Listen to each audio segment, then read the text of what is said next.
Sí. Estoy encantada de poder saludar a mi querida Hortensia Contreras. ¿Cómo estás? Muy bien, Silvia, gracias. Y aquí en otro café con historia. Salud, mi querida Hortensia. Salud. Qué rico poderte Salud. escuchar, qué rico seguir incrementando nuestro conocimiento, pues con todas las historias que nos cuentas cada mes que son verdaderamente maravillosas. Y pues yo las invito a que visiten las páginas de Hortensia. Ella es fundadora de un lugar maravilloso, pero maravilloso, que es un ataque de historia. Y de veras les va a dar un ataque de historia, porque logra que te enamores de la historia. Te lo platica como un cuento y el adquirir cultura, como siempre lo platicamos aquí, pues te abre muchas posibilidades de plática, de relacionarte, de crecimiento, y no podemos dejar que las tradiciones y estas historias maravillosas de seres increíbles que son los pilates de lo que hoy vivimos, ¿no? Entonces yo creo que pues es algo de mucho valor aquí en Retos Femeninos y estamos felices de poder tener cada mes a nuestra querida historiadora de cabecera, Hortensia Contreras. Y bueno, hoy vamos a dar un giro a petición de Hortensia y vamos a recordar a uno de nuestros grandes de la literatura en español, ese señorón Juan Rulfo. Vivió la revolución y la guerra cristera. Juan Rulfo se parece a esos hombres temerarios que aceptan la cita del fantasma y se ponen a hablar con él a medianoche. Platícanos, Hortensia, por favor, de nuestro personaje de esta semana, de este mes, perdón.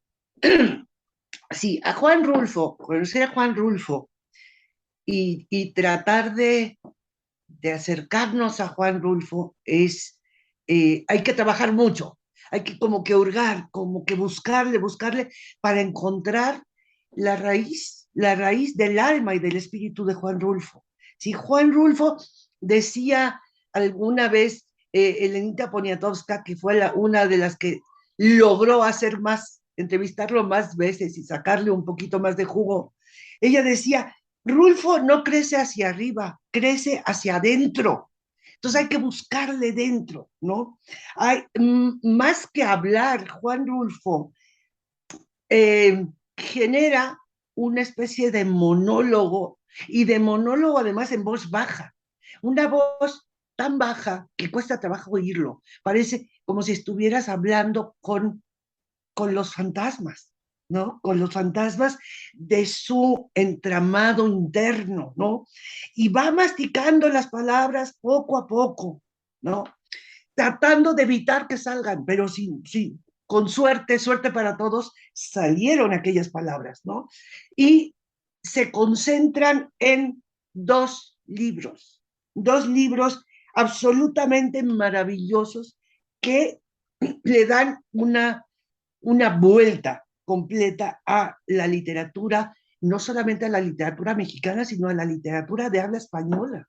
Yo me atrevo a decirlo con todas sus letras. Y es una antología, una colección de cuentos cortos y una novela. Y todos conocemos los títulos, ¿no? Llano en llamas y Pedro Páramo, que nos hablan los dos títulos, inclusive nos están hablando de, del, de la tierra seca, de la tierra árida, de la tierra que le tocó vivir al propio Rulfo cuando niño. Tuvo una infancia bastante terrible en cuanto a que perdió a sus padres muy pronto.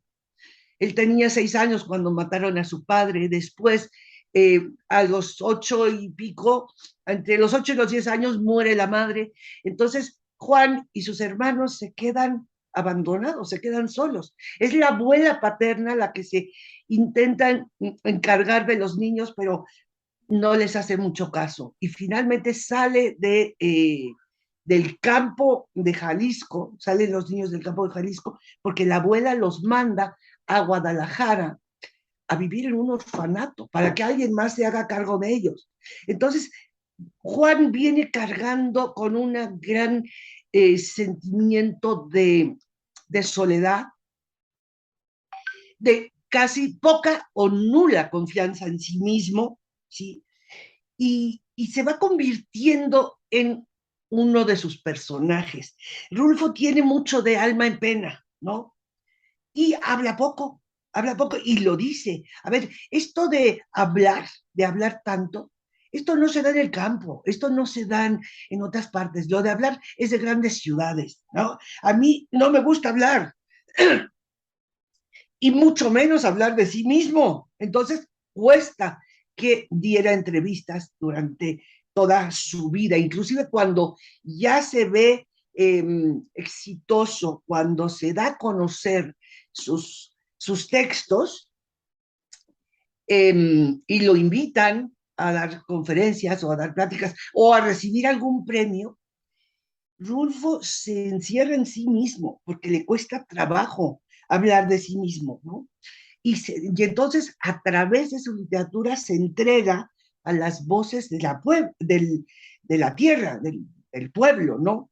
Y entonces surge otro protagónico de su literatura, que es el pueblo de Comala, donde va a resucitar el espíritu en pena del gran personaje que es su novela de Pedro Páramo. Pedro Páramo está allí y Pedro Páramo está rodeado de fantasmas.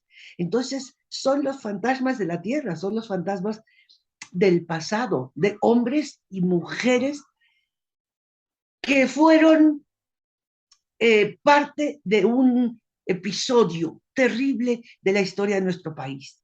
Tenemos que entender también un poco, asomarnos y aceptar que México es un país terriblemente violento, terriblemente emotivo. Hay como una especie de torbellino interno, ¿sí? Que hace que a la hora que sale esa lava incandescente de lo más profundo de la tierra, salga de forma violenta, ¿sí? Y se vivió en tiempos de la revolución y se vivió en tiempos de la guerra cristera, por supuesto. Todos esos eventos y esos episodios los vive Juan Rulfo de niño y de adolescente. Perdón. Entonces, eh, él va recogiendo los murmullos y nos los avienta de una manera terrible, los deja eh, a que los aceptemos o no, y a veces nos da mucho miedo, ¿sí?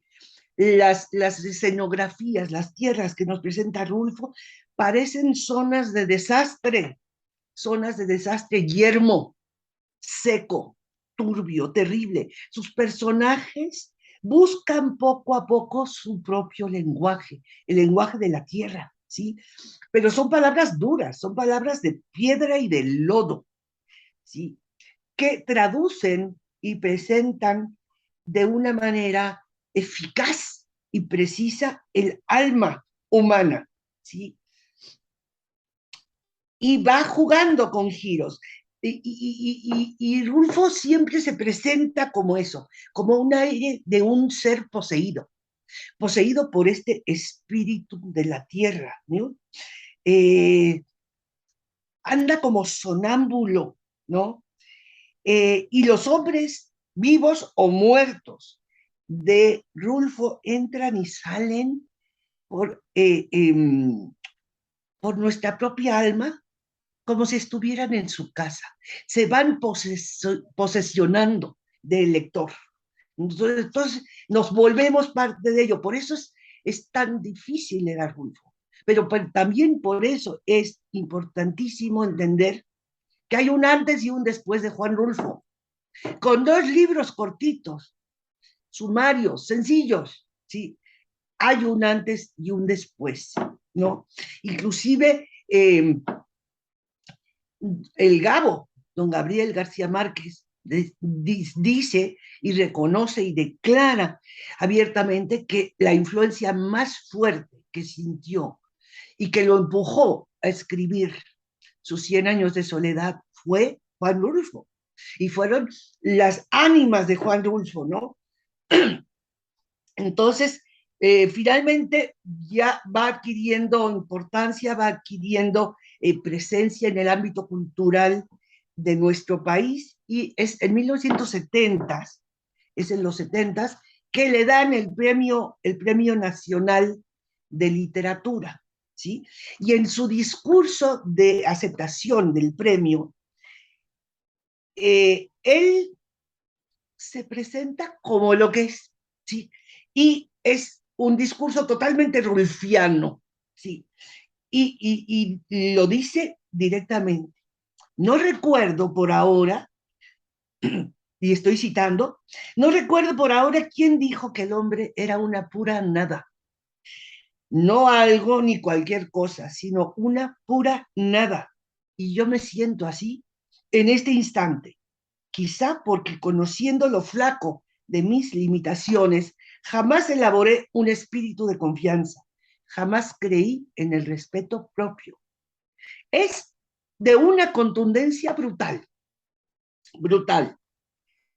Y con ese discurso él recibe el Premio Nacional de Literatura de este país, ¿no? Entonces,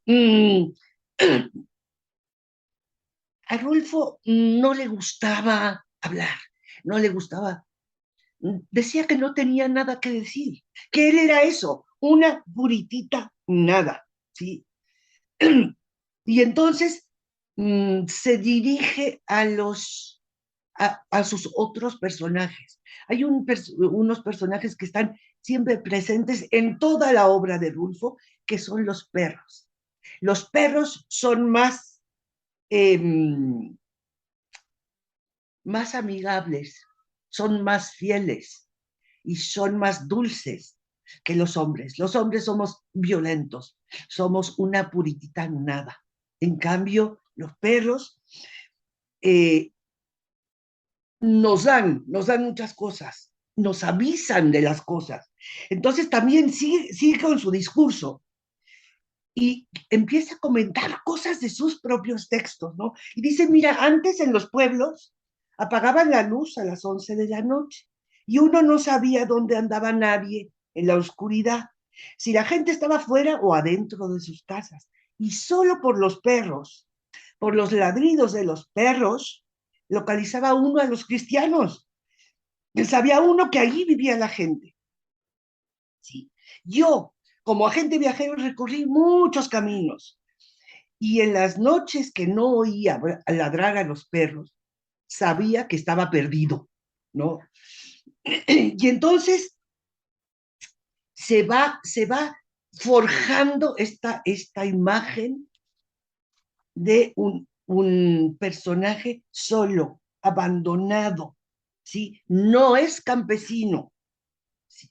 Es un hombre que nace en el campo, en la tierra, y establece un espíritu con la tierra, pero no es labriego, pues, ¿no? Y se va construyendo y los demás después hemos ido intentando construir nuestro propio Rulfo, ¿no? Y le damos el toque de que a lo mejor tiene más sangre indígena, que a lo mejor habla alguna lengua indígena. No, a ver, no. No es ni un indígena, ni habla náhuatl, ni va luciendo sobre sus hombros una cabeza olmeca, ¿sí? Ni es un antropólogo, ni vive a la manera de otros artistas de su momento. Es un hombre menudo, flaco, con un hablar de murmullo, ¿sí? Con sus manos y con su rostro que esconden una de las culturas más inusitadas de su tiempo, porque es un hombre que además eh, un gran conocedor de la historia de la música. Es un profundo conocedor de la historia de la música antigua, de la música de los franceses, del mundo medieval.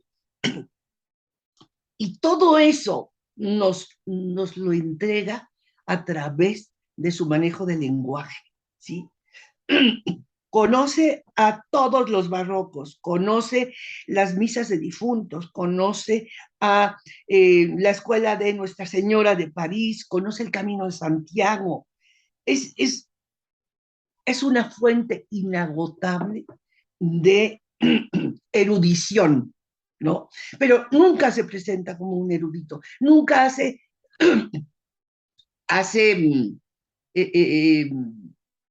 lucimiento con su erudición, cosa que hay otros autores que sí hacen, que ya los conocemos bastante bien, ¿no? Y lo único que sí dice y se queja profundamente es de su sentido de la modernidad. Rulfo nació, él decía así, nació viejo, es un alma vieja y se va a morir viejo. Entonces la modernidad no le entraba por ningún lado, ¿no? Y critica a la juventud nueva, a la juventud moderna, a los autores de la literatura de la onda, ¿no? A esto, qué sé yo, a José Emilio Pacheco, eh, no se me viene a la mente ahorita otro nombre, pero lo vamos a ir recordando, Juan José Arriola, toda esta gente de todo este mundo tan intenso, le tenía total y absolutamente sin cuidado a don Juanito, ¿sí? Trabajó mucho en diferentes cosas durante mucho tiempo. Entonces, antes de Rulfo llegar a ser Juan Rulfo, trabajó en infinidad de cosas. Siempre nos sorprende cuando la gente va encontrando algunos rasgos de la personalidad de Rulfo. Eh, Acabas sorprendido, porque es un hombre generoso, es un hombre que deportista, inclusive, ¿no? Él fue un gran montañero y escaló todas nuestras montañas y se metió en los recovecos del Isla y del Popo, inclusive del Nevado de Toluca, del Pico de Orizaba. Era un personaje eh, que buscaba en la naturaleza, sí, encontrarse a sí mismo y encontrarse una explicación de quién era, ¿no? Finalmente, Rulfo es un hombre agradecido, es un hombre que de niño vio pasar muchas cosas y aún así esas cosas las recuerda con generosidad. Yo creo que es uno de los rasgos más característicos y más importantes de Juanito Rulfo, ¿sí? Entonces, va desglosando todos estos recuerdos y todas estas memorias en sus textos, en Lubina. Y aquí nos vamos a ir un poquito nada más a mencionar qué papel juegan las mujeres para Juan Rulfo, ¿no? Y las mujeres para Rulfo, las mujeres son terribles. Las mujeres son eh, una, déjame, porque acá lo tengo, son unas viejas carambas, viejas infelices, viejas de los 1000 Judas, viejas hijas del demonio. Y eso lo vamos a encontrar en el pequeño cuento de Anacleto Morones, cuando las viejas rezanderas y las lloronas y las plañideras del pueblo van a buscar al asistente de Anacleto Morones, que era un niño santo, ¿no? Entonces, estas mujeres van en búsqueda del sirviente de este niño santo para pedirle que sea testigo de los milagros del niño, porque ellas quieren canonizarlo. Pero entonces ves a aquellas mujeres, inclusive hay una película eh, que está bastante bien hecha sobre este cuento eh, mm, que se llama El Rincón de las Vírgenes. Si la encuentras en algún lado, véanla porque es muy interesante. Y ahí vamos a ver, ahí se ve físicamente estas mujeres a las que él ve con cierta reticencia, porque son eso, las viejas hijas del mil demonios, ¿no? Las viejas malditas, esto ¿no? Que les acabo de mencionar, viejas carambas, viejas infelices, viejas de los 1000 Judas, viejas hijas del demonio. Y entonces empieza a desglosar sus figuras femeninas. Y una de las más destacadas de las figuras femeninas de Rulfo es Susana San Juan, ¿no? La mujer que es abandonada por Pedro Páramo y la mujer que a la hora de siente la muerte llegar, le dice a su hijo, a Juan Preciado, le dice, ahora vete y busca a tu padre y vas a vengar el abandono en el que nos dejó.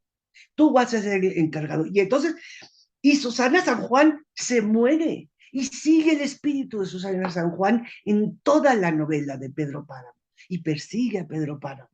Y esto lo saco yo a colación porque además es algo que vivió Rulfo en la figura de su abuela y en la figura de las mujeres que hicieron realmente la guerra cristera.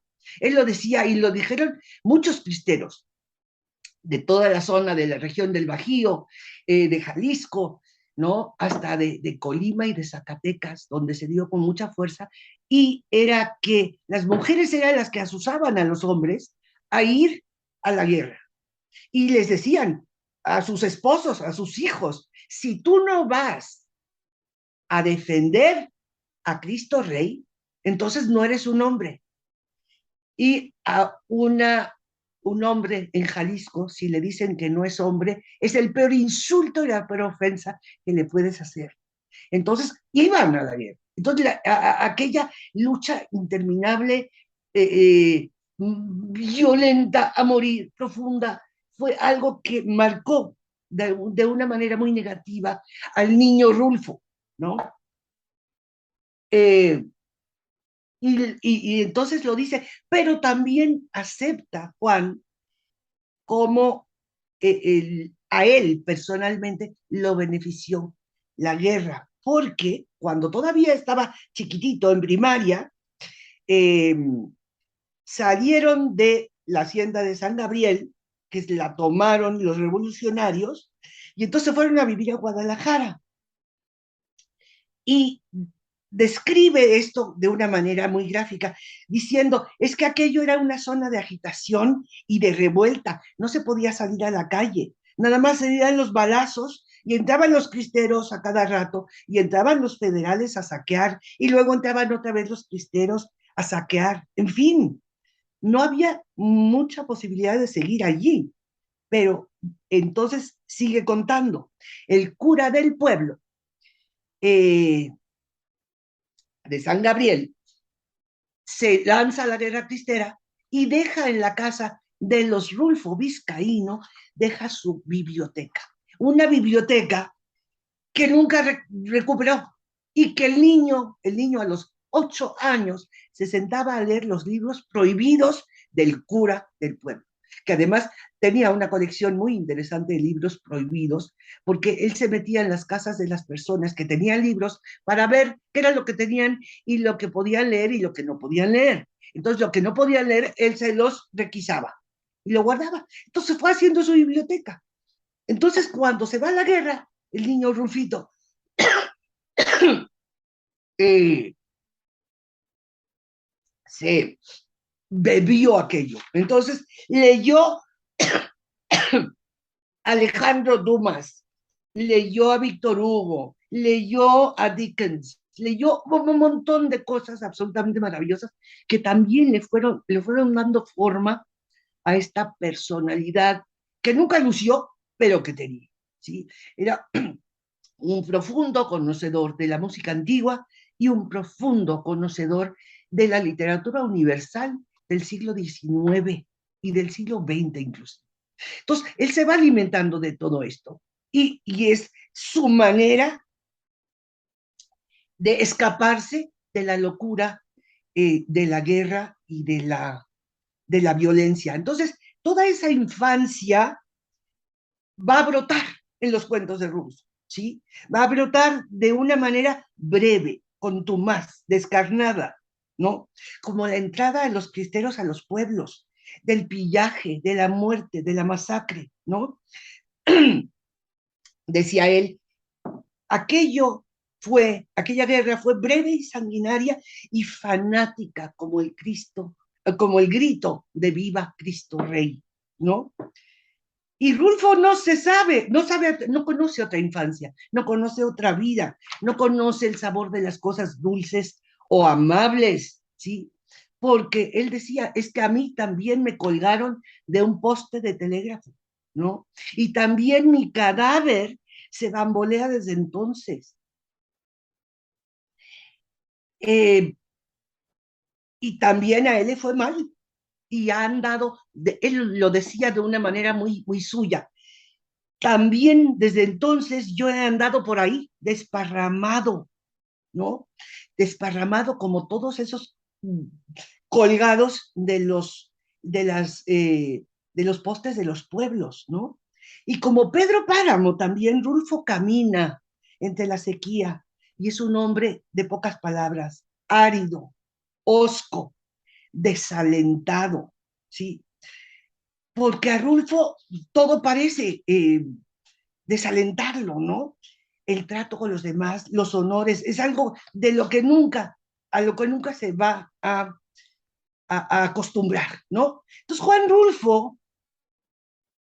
mira al interlocutor y lo mira con una mirada un tanto cuanto perezosa, un tanto cuanto maligna, pero ofreciendo toda la posibilidad de encontrarnos con el espíritu profundo de la tierra de Jalisco y el espíritu profundo del alma de Don Juan. Y esto tenemos la suerte, además, de que algunas partes de sus discursos quedaron grabados.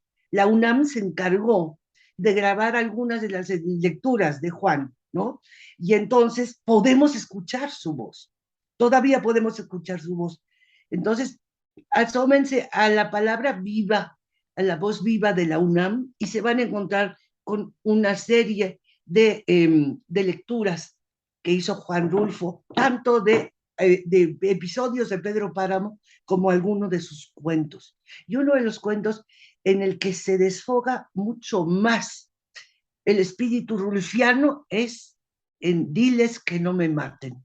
Ahí se los dejo de recomendación para que puedan lograr entrar en las entrañas del mundo rulfiano y poder escarbar en lo profundo para encontrarnos al Juan Rulfo generoso, al Juan Rulfo abierto, al Juan Rulfo que es capaz de lograr sacarte una carcajada.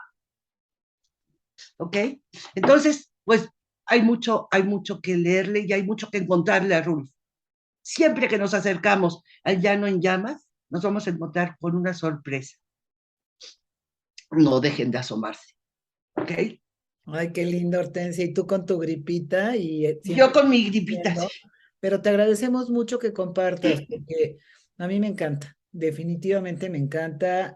Ojalá que puedan leerlo, ojalá que puedan escucharlo, como bien nos dice Hortensia.